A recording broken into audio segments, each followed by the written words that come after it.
Howdy. When was the last time you heard anything about or condemnation of adultery? I don't think that we talk about it much, or it's just assumed that it happens. Hi, I'm Pastor Mark, and we're with Heights Christian Church. And what we're doing is we're going through the Bible in 5 years, and we would love for you to come alongside us. So we'd love for you to subscribe to our channel and be a part of what we're doing every day for 6 days a week.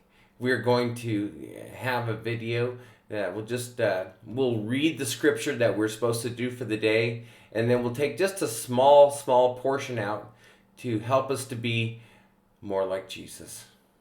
So won't you come along with us? Currently, we're in Proverbs, and last week was talking more about wisdom. We're still seeing more of that, but now there's an encouragement by Solomon to speak to his son about the subject of adultery. So let's read this. My son, starting in verse 1, my son, pay attention to my wisdom. Turn your ear to my words of insight, that you may maintain discretion and your lips may preserve knowledge. For the lips of the adulterous woman drip honey, and her speech is smoother than oil. But in the end she is bitter as gall, sharp as a double-edged sword. Her feet go down to death, her steps lead straight to the grave. She gives no thought to the way of the wife. Her paths wander aimlessly, but she does not know it. Now then, my sons, listen to me. Do not turn aside from what I say. Keep to a path far from her. Do not go near the door of her house, lest you lose your honor to others and your dignity or years to one who is cruel. Lest strangers feast on your wealth and your toil enrich the house of another.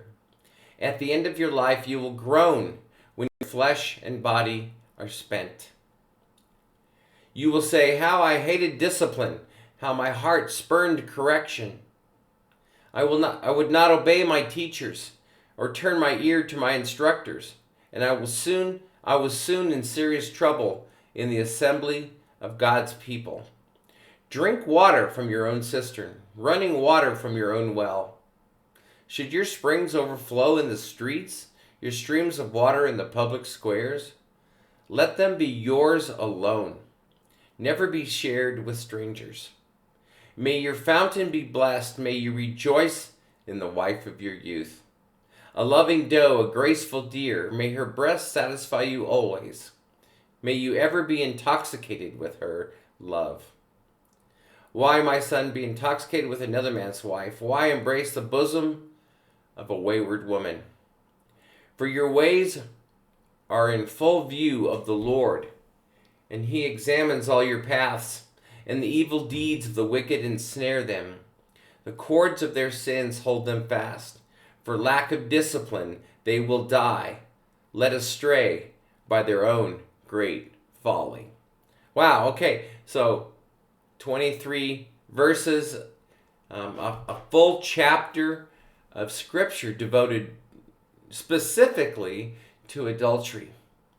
And I think we just need to pull out a few points here that we need to look at. The first one being discipline. You must discipline yourself to not stray. If you're not aware, you will go astray. That's just what we tend to do as men specifically. And the thing I like the verses in verse 12, it says, you will say, how I hated discipline, how my heart spurned correction. I would not obey my teachers and turn my ear to my instructors. So we have to know that many things that are instructed in the Bible are for our own good. And ultimately, adultery or not holding up to your vows of being with one woman, or one man for that matter, is a sign that you would step away from any of your commitments. And very few commitments are longer. There are some, but most, like for life, When you marry somebody, you say, I'm going to be devoted to you for the rest of my life, however long that is. And so if you can't be devoted to another person because you've said you are going to do that, how can you be devoted to God for eternity if you lack the discipline to do that? And it encourages you to put something, blinders in your way. He says, don't go by even go by her door, because you can be enticed. And then at the very end here it says, the evil deeds of the wicked ensnare them, the cords of their sins hold them fast. For lack of discipline, they will die, led astray by their own great folly.